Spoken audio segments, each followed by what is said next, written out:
തൊട്ട് മേളിൽ കാണുന്നത് റെയിൽവേ ആണ്. റെയിൽവേ ലൈന്, അതായത് പട്ടറി. അപ്പോൾ നമ്മൾ അങ്ങോട്ട് കയറി നോക്കാം. നമ്മൾ പോകുന്ന വഴി ഇതാണ്, പക്ഷേ ഈ വഴിയിലകത്ത് വെള്ളം കയറിയിട്ട് നമുക്ക് ഇതുവഴി കടക്കാൻ പറ്റുകയില്ല. എത്ര കണ്ട് വെള്ളം ഉണ്ടെന്ന് നമുക്ക് അറിയാൻ കഴിയില്ല. അതുകൊണ്ട് നമ്മൾ തൽക്കാലം ഇതുവഴി കയറിയിട്ട് നമ്മൾ മേലെ റെയിൽവേ പട്ടറി കയറിയിട്ട് അതുവഴി അങ്ങോട്ട് ക്രോസ് ചെയ്യാം.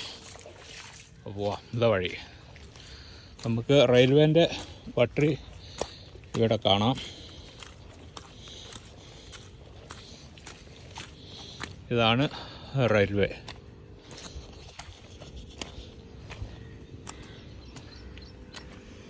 ഇത് താന്നൂർ ഭാഗം, ഇത് തിരൂർ ഭാഗം.